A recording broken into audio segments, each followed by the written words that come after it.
बोलिए श्री कृष्ण कन्हैया लाल की जय। श्री सद्गुरु महाराज की जय। श्री प्राणनाथ प्यारे की जय। समस्त सुंदर साथ की जय। तुझे देखना इबादत, तेरी याद बंदगी है। तुझे देखना इबादत, तेरी याद बंदगी है। तुझे कैसे भूल जाऊं, तू तो मेरी जिंदगी है।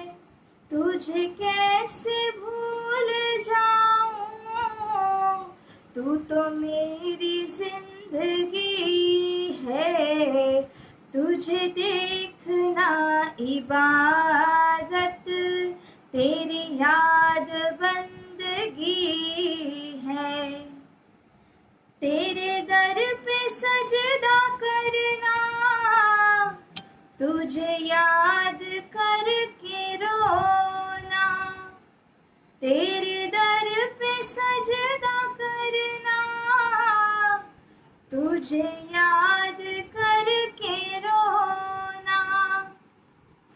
तू ही पूजा है मेरी, तू ही पूजा है मेरी। तू ही मेरी जिंदगी है। तुझे देखना इबादत, तेरी याद बंदगी है। तुझे देखना इबादत, तेरी याद बंदगी है। बोलिए श्री कृष्ण कन्हैया लाल की जय। श्री सद्गुरु महाराज की जय। प्राणाधार सुंदर साथ जी, श्रीमुख वाणी चर्चा के इस सत्र के अंदर पुनः एक बार हम आप मिल रहे हैं। महामती श्री प्राणनाथ जी प्रणीत श्रीमुख वाणी के किरंतन ग्रंथ के ऊपर जो प्रकरण है सतगुरु मेरा श्याम जी, जिसके अंदर आज की मजल में श्री इंद्रावती सखी जी ने तीनों ही लीलाओं का सुंदर रूप से दर्शन कराते हुए तीनों लीलाओं का क्या महत्व है इसके विषय में हम आपको अवगत कराया है।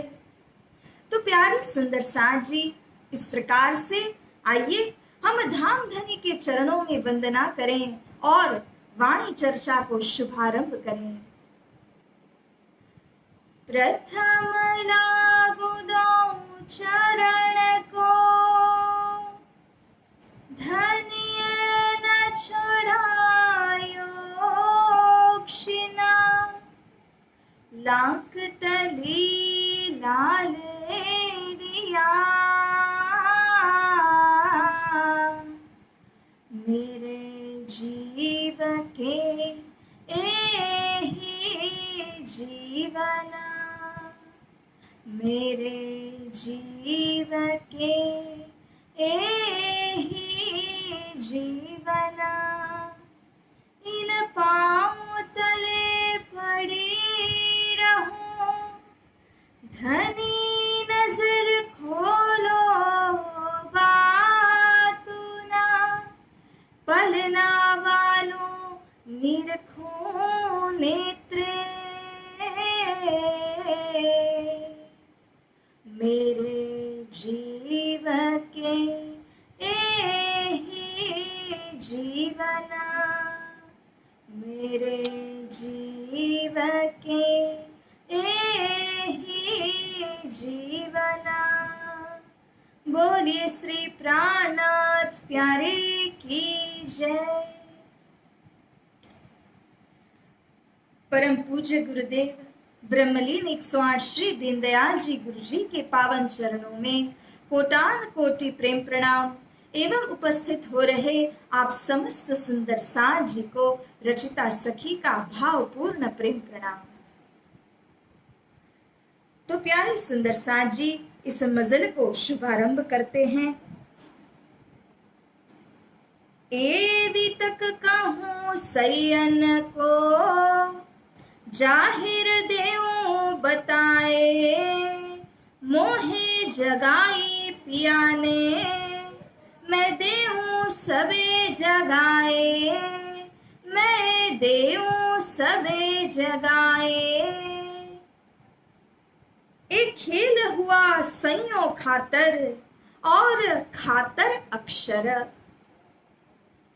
प्यारे साथ जी, हम जानते हैं वितक चर्चा के दौरान भी स्वामी श्री लालदास जी महाराज ने वितक के अंदर सर्वप्रथम हमें मूल महाकारण की बातों से अवगत कराया था कि किस प्रकार से इस संसार की रचना करने में आई, और इसी प्रकार से यहाँ पर जो मूल महाकारण कहा गया है इसके ऊपर श्री प्राणनाथ जी भी यहाँ रोशनी डालते हुए कहते हैं कि यह खेल या नाटक या तमाशा चाहे जिस किसी नाम से इसे पुकारे तो वह संयोग और अक्षर भगवान की खातिर हुआ है।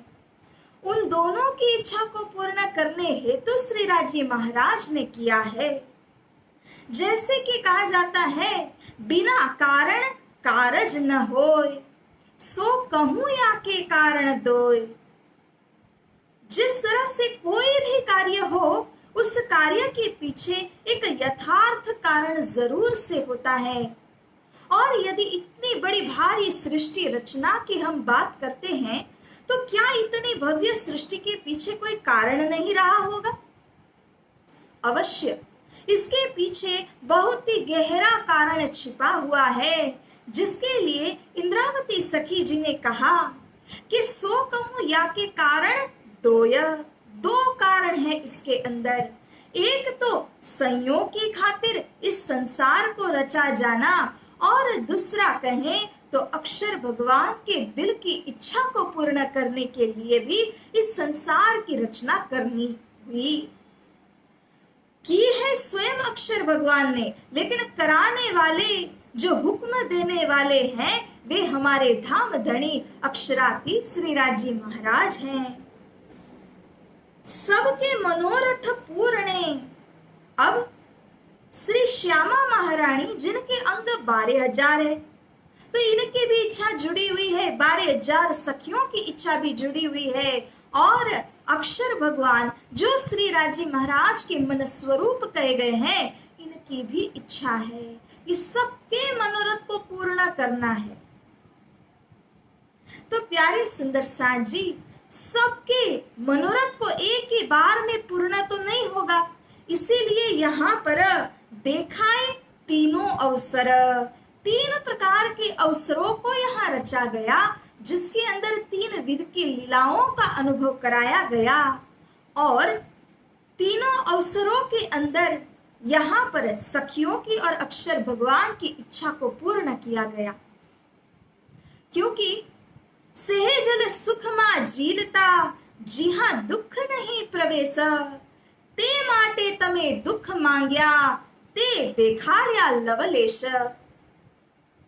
सहजल अर्थात स्वाभाविक रूप से जहां पर सुख ही सुख को विस्तार है। सुख के बिना दुख क्या होता है, सत्य के बिना असत्य क्या होता है, जड़ और चेतन इन दोनों के बीच में कैसा अंतर होता है, ये बात सखियों को मालूम न होने के कारण जब उनके कानों में ये 3 शब्द पड़े कि अक्षर भगवान असत जड़ और दुख में खेल को बनाते हैं, मिटाते हैं, तब सखियों को लगा अरे जब सुख इतना सुखप्रद है तो दुख कैसा होगा।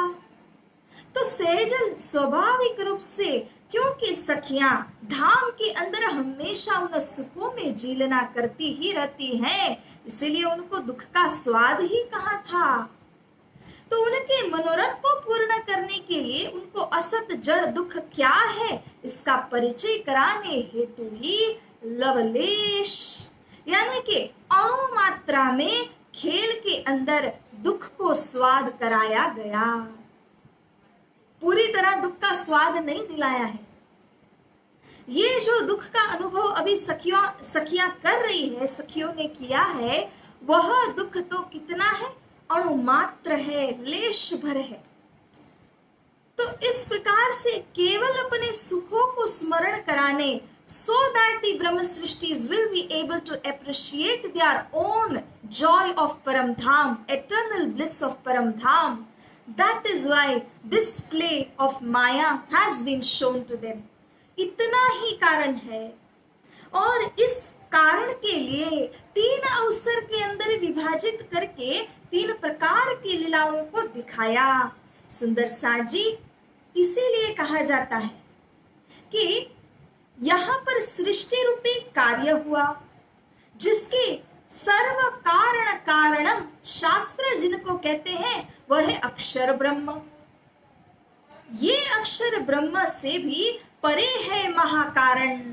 महाकारण वह है जो कारण के अंदर छिपा हुआ कारण होता है, which is also called the primal cause। तो ये जो सबसे मूल का एक महाकारण कहा जाए तो वह श्री राजी महाराज की इच्छा है। कारण रूप से देखे तो वह अक्षर भगवान की इच्छा है, और कार्य रूप क्या हुआ, सृष्टि रचना हुई। 3 अवसर जो यहाँ कहे तो जैसा कि हमको अवगत है, व्रज लीला, रास लीला और जागनी की लीला। सुंदर साजी, कई बार शब्दों के कारण हम ऐसा सोच बैठते हैं कि ब्रज की लीला घोर नींद की लीला, रास की लीला स्वप्न के सुख के जैसी लीला है। तो इन दोनों लीलाओं को हम छोड़ करके आगे बढ़ना चाहते हैं। लेकिन मैं आपसे कहूं कि हर लीला का अपनी जगह अपना अपना एक महत्व है। इस महत्व को छोड़ करके हम नहीं जा सकते हैं, क्योंकि तीनों अनुभव श्री राजी ने जब कराए तो सखियों को अनुभव दिलाने के लिए कराए हैं।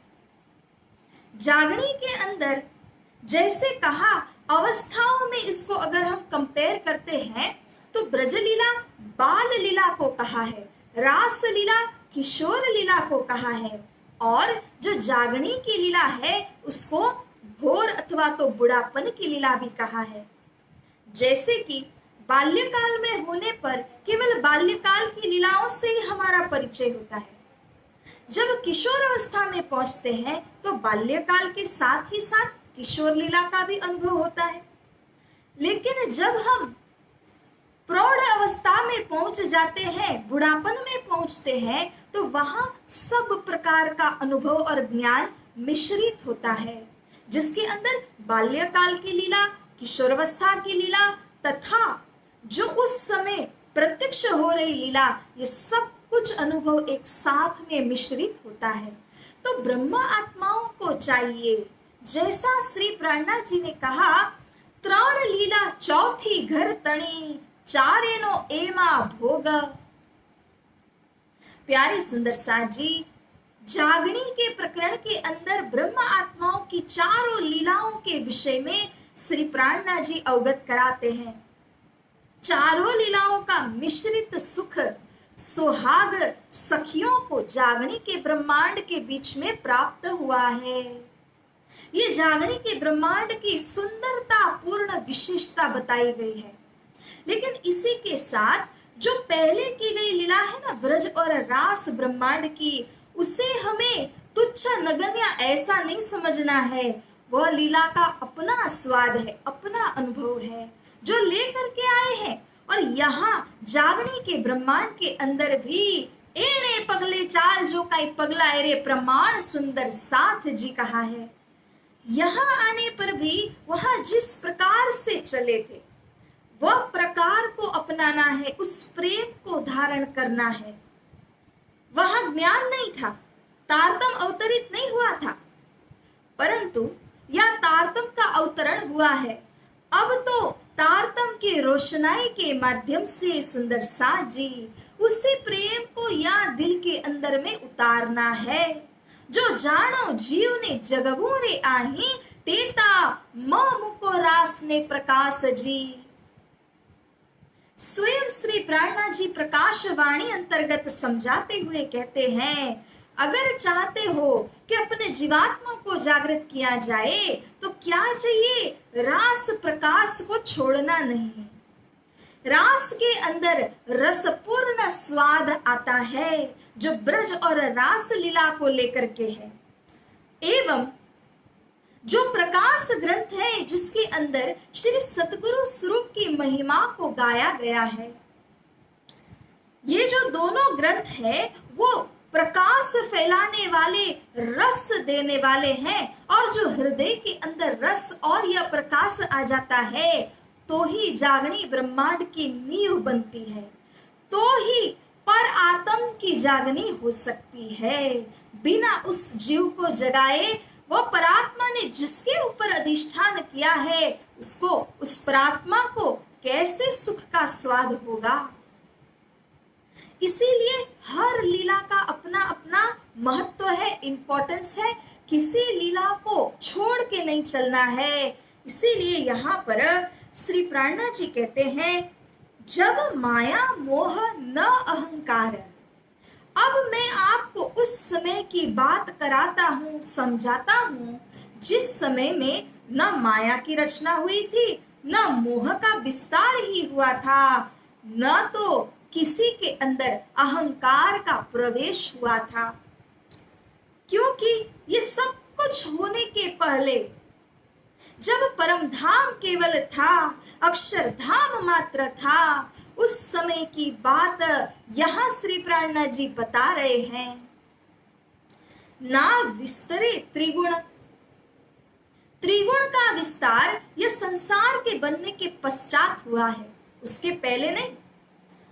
जब त्रिगुण का विस्तार भी नहीं हुआ था प्यारे सुंदर साथ जी, उस समय की बात मैं आपको बताऊं, ये दिल दे के समझियो। परंतु इंद्रावती सखी जी स्वयं कहती हैं, हे सखियो, हे सुंदर साथ जी, जो मैं समझाने का प्रयत्न कर रही हूं इसे दिल देकर के समझिएगा, ध्यान देकर के समझिएगा। कहूंगी मूल वचन, अब मैं आपको मूल के वचन याद कराने जा रही हूं कि उस समय में श्री परम धाम के अंदर क्या लीला हुई थी, क्या बातें हुई थी। इसीलिए अपने दिल को लगा करके आप इन वचनों को श्रवण कीजिए। कहा है ना सुंदर साथ जी, कनेक्टिविटी कब होती है? मोबाइल भी अच्छा होना चाहिए, नेटवर्क भी अच्छा होना चाहिए, और सबसे उत्तम कि मोबाइल के अंदर पावर चार्जिंग भी होना चाहिए। तीनों में से कोई एक भी कमी आ जाए तो फिर बात हो नहीं सकती, कनेक्टिविटी मिल नहीं सकती है। तो इसी प्रकार से यहाँ देखा जाए तो हमारे अंदर का जो आत्मबल है, ये आत्मबल हमारे बैटरी है, हमारा पावर चार्जिंग है, और हमारा ये शरीर रूपी जो साधन कहा गया है वो मोबाइल की तरह है, वो भी एक इंस्ट्रूमेंट है, एक साधन की भांति है। और धाम धनी जी की कृपा, उनका यह तारतम ज्ञान जो हमें धनी जी के साथ में जोड़ने के सक्षम है, बातें कराने के लिए सक्षम है, ऐसा धाम धनी का दिया हुआ जो तारतम्य ज्ञान है, उनकी कृपा है। यही तो है जिसके कारण हमारी कनेक्टिविटी हो जाती है। इनमें से कोई एक के अंदर भी कमी आ जाए तो राज्य से बात हम नहीं कर पाएंगे। तो इसीलिए सुंदर साथ जी दिल दे करके सुनिए, कहने का तात्पर्य ये हो जाता है कि आप यदि आत्मबल के सहारे हृदय के कानों को लगा करके सुनोगे तब जा करके धनी जी के साथ में मिलाप होगा। उनकी बात और अपनी समझ, ये दोनों का मिलाप हो जाएगा। तब खेल हम मांगिया सो देखाया दो बेर, हमने तब मांगिया, उस समय में खेल को मांगा जिस समय माया मोह अहंकार इनमें से किसी का विस्तार नहीं हुआ था। उस समय में जब हमने इस खेल को मांगा तो श्री राज जी महाराज ने 2 बार हमको यह खेल दिखाया। तो सुंदर साथ जी 2 बार कहने का तात्पर्य है कि पहली बार जिसके अंदर ब्रजरास लीला का अनुभव हमने प्राप्त किया और दूसरी बार जिसके अंदर में जागनी की लीला का रस हमने चखा है, चख रहे हैं। तामे ब्रज में खेले पिया संग, ब्रज लीला के अंदर खेले किनके साथ में हमने खेल खेला था? हमारे पिया जी ही उतरे थे कृष्ण कन्हैया बन करके। स्वयं श्री मुखवाणी में इंद्रावती सखी जी यह कहती हैं कि यहाँ पर पिया स्वयं उतरे हैं, उनकी ही शक्ति के द्वारा हमने उस ब्रजमंडल के अंदर प्रेममय लीला को खेला। लेकिन वहां पर बीच मोह के अंधेर तीनों लीलाओं को समझा रहे हैं कि पहली ब्रज लीला के अंदर मोह अर्थात के माया है। उस माया के अज्ञान जन्य अंधकार के बीच में जहां पर हम नहीं जानते कि हम कहां से उतरे हैं। श्री कृष्ण जी जिनके लिए हमारा दिल इस प्रकार से उमड़ रहा है, वे श्री कृष्ण जी कहां से पधारे हैं, इस बात की जानकारी हमारे अंदर में नहीं थी। तो इस तरह से ब्रज लीला के अंदर अज्ञानता तो है, तारतम तो उतरा नहीं था, परिचय तो था नहीं, मगर कहा ना कि गोपी कृष्ण अनादि एक हैं, जल तरंग कारण मूल रच्यो एक कारज, आए भय व्रज नारी।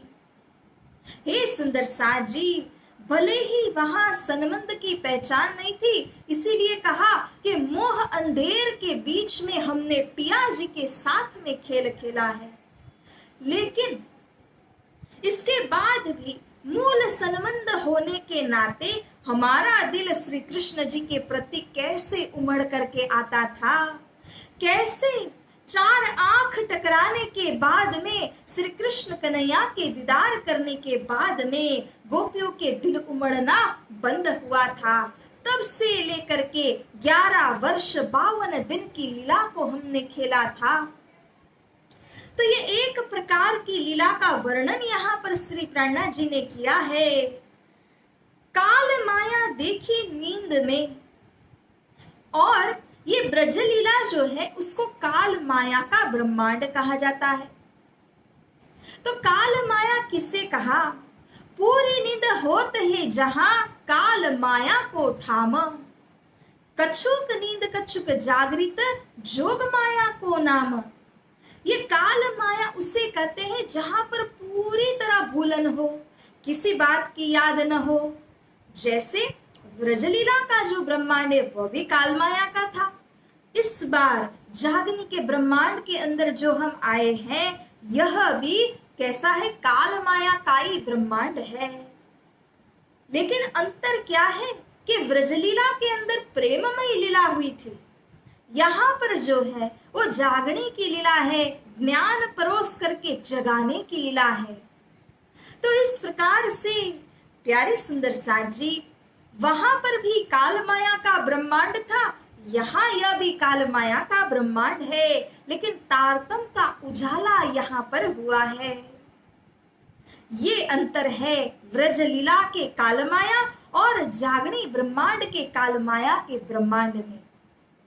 पुनः कहा जाए आधी नींद माया जोग, माया जोग यानी जोग माया, ये तो आधी नींद के अंदर खेला हुआ रास लीला के विषय में कहा।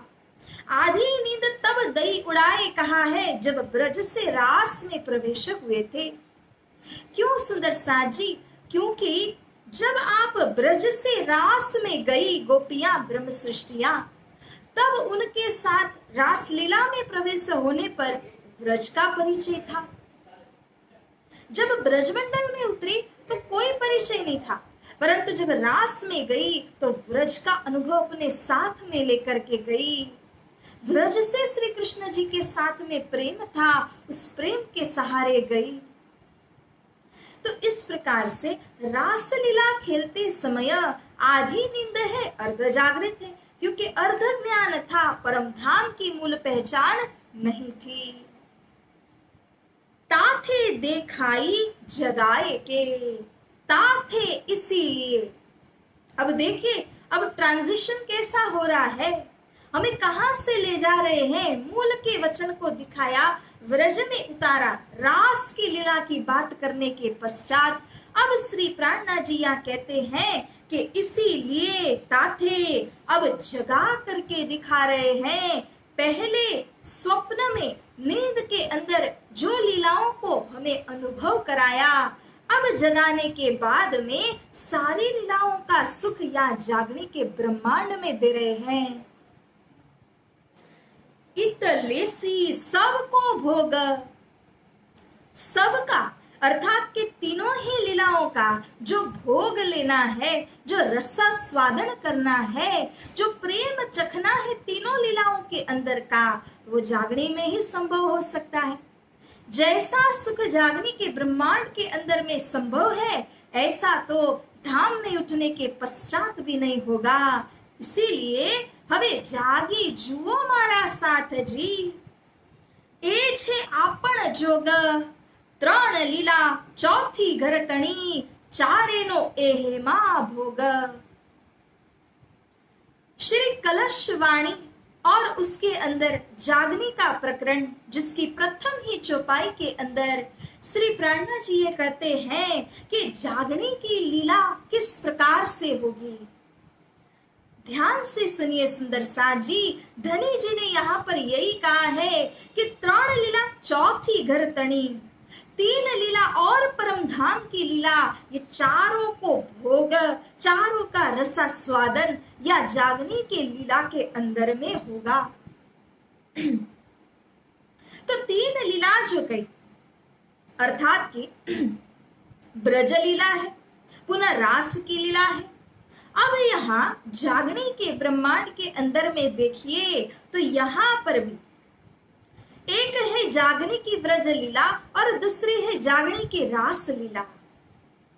जागने की ब्रज लीला जो श्री सतगुरु स्वरूप के द्वारा खेली गई थी, जिसको भोर प्रभात फजर कहते हैं, जिसके अंदर जैसे सवेरे के अंदर हम कहें ना कि जैसे सूर्य का उदय होता है तो कोमल किरणें आती हैं जो सुखदायक होती है, ऐसी कोमल ज्ञान की किरणें उठी सतगुरु स्वरूप के लीला के अंदर में। और उसके बाद इसी ज्ञान को जब और आगे बढ़ाया तो मार्फती ज्ञान, सूर्य समान तेजस्वी ज्ञान का परिचय महामती श्री प्राणनाथ जी ने कराया, जो स्वयं श्री राज्य स्वरूप है। महामती श्री प्राणनाथ जी के अंदर कोई कमी नहीं, सारी शक्तियों का समूह है महामती श्री प्राणनाथ जी। तो इस प्रकार से धाम धनी श्री प्राणनाथ जी कहते हैं कि तीन लीलाएं व्रजरास और जागने की ब्रज लीला तथा जो चौथी लीला है धाम की लीला, जिसको जागनी रास के अंदर बताया, पन्ना जिसका केंद्र है श्री पांच पद्मावतीपुरी धाम, जहां पर परम धाम की लीला साक्षात रूप से उतर आई थी। तो ये चारों लीलाओं को हमें अपना जान करके समझना है, देखना है, और ये चारों लीलाओं का भोग करने का स्थान यही जागने का ब्रह्मांड है। इन लीला की जो आत्मा सो करसी सबे पहचान। अब धनी जी कहते हैं ना कि इस लीला के अंदर पहले ही ब्रजरास में जो जो आत्माएं खेली हुई हैं, वे ही आत्माएं जब यहाँ संसार के बीच जागने के ब्रह्मांड में आई तो यहाँ पर आकर के सब पहचान वे सखियां ही करेंगी, क्योंकि उन्होंने तो इस लीला को खेला है। वे ही इन लीलाओं का अनुकरण करते हुए व्रजरास में जैसा प्रेम धारण किया था, उसी प्रेम को धारण करके तारतम ज्ञान के प्रकाश के द्वारा अपने धनी जी के साथ में मिलेंगी। तो साथ जी यहाँ इसीलिए कहा कि वे धाम की आत्माएं ये चारों लीलाओं का भोग अनुभव यहाँ प्राप्त करेंगे। ये है जागणी ब्रह्मांड की विशेषता। आवत दौड़े अंकुरी, जिनके अंदर में धाम का अंकुर है, उस अंकुर को तारतम ज्ञान रूपी खाद्य अगर प्राप्त हो गया, सतगुरु की कृपा की छत्र छाया जिसको प्राप्त हो गई, उसके अंदर का वह अंकुर तो प्रस्फुटित होगा होगा और होगा। जब उसके अंदर का अंकुर खिलने लगा, प्रस्फुटित होने लगा, तब वो तो दौड़ के आ जाएंगे। उन्हें तो यही लीला चाहिए, वे इसी की खोज में पड़े हैं। उन्हें और कोई नहीं चाहिए, अपने धनी जी चाहिए, अपना धाम चाहिए, धाम के सुख चाहिए। तो अंकुर जब खुल जाता है तो वे धाम की सखियां दौड़ के धनी जी के चरणों में आएंगी। ए ताए मिलसी निशान, और जो दौड़ करके आएंगी ना, उन्हीं को यह निशान भी मिलेंगे, उन्हीं को अपने चिन्हों की प्राप्ति होगी। क्योंकि धाम की सखियों का चिन्ह क्या है? परम धाम के मूल मिलावा रूपी दरबार में बैठी हुई उनकी परात्मा एवं पांचवी भूमिका के अंदर जो उनके मंदिर हैं, 12,000 सखियों के मंदिर हैं, तो वह भी उनका चिन्ह है। इस प्रकार से अपने मूल चिन्ह को वो प्राप्त करेंगी जब इस प्रकार से दौड़ करके धनी जी के पास में वे आती हैं। अखंड सुख जाहिर कियो मूल बुद्ध प्रकाशी। प्यारी सुंदर साजी, इसीलिए इंद्रावती सखी जी कहती हैं कि अखंड के सुख को यहाँ पर इसीलिए जाहिर किया गया है। क्यों जाहिर किया? ताकि ब्रह्म आत्माएं चारों लीलाओं का भोग यहाँ पर ले सके। मूल बुद्धि को लेकर के जो जागृत बुद्धि है, जो श्री सतगुरु स्वरूप के माध्यम से यहाँ पर आई है, एवं इसी बुद्धि को जब तारतम्य प्राप्त हुआ, निज बुद्धि बनी, तब इसी बुद्धि के प्रकाश के द्वारा ये जो धाम की सखियां हैं, उनको प्राप्त होता है क्या? अपना सर्वस्व। क्योंकि धाम की सखियों के लिए अपने धाम की लीला धनी जी को स्वरूप उनके चरणारविंद मिल गए, वही तो उनका सर्वस्व है। सातों घाट एक है, आगे पुल कुंज बन, अपना खजाना एह है, श्री महामती कहे मोमिन। तो महामती जी कहते हैं कि धाम की सर्व न्यामत, वहां के सातों घाट, पुल, महल इत्यादि जो कुछ भी कहें, 2500 पक्ष परम धाम के कहें, ऑल द पेरिफेरनेलिया ऑफ श्री परम धाम, यही तो है धाम की रूहों की न्यामत, उनका धन, उनका खजाना, वही यहाँ पर उनको प्राप्त हो जाएगा। देत देखाई जैसे दुनिया, लेकिन जिनके पास निजधाम का अखंड धन आ चुका है, जिनको वह ट्रेजर प्राप्त हो चुका है, क्या उनके माथे के ऊपर नेम प्लेट लगा हुआ है कि फलाना ब्रह्म सृष्टि में है अथवा कोई ईश्वरी सृष्टि में है? कोई भी यह बता नहीं सकते हैं, क्योंकि सबका जो बाह्य शरीर हम कहते हैं वो एक ही प्रकार का है, कोई अलग प्रकार के चिन्ह नहीं है। क्योंकि चिन्ह अगर देखने हो तो कहां से? रूह की आंखों से, दिल की आंखों से हम देख सकेंगे। तो सुंदर साथ जी, इस प्रकार से जो निज धाम की सखियां हैं, उनके अंकुर ही उनकी पहचान बन जाती है। जैसे कि परम धाम की हम बात करें तो वहां पर सुंदर सा पाल बना हुआ है श्री जमुना जी के आगे। इस पाल के ऊपर घाट यानी 7 घाट के अलग अलग फल वाले वृक्ष भी हैं तथा बड़ा वन के वृक्ष भी आए हुए हैं। ये बड़ा वन के वृक्ष उन घाट के वृक्षों के साथ में ऐसे मिल चुके हैं कि जिस घाट में वे जाते हैं उसी घाट के अनुरूप हो गए हैं। केल घाट में गए तो बड़ा वन के वृक्ष भी केल घाट के वृक्षों के समान हो गए। अनार घाट में गए तो वहां के वृक्षों के समान हो गए।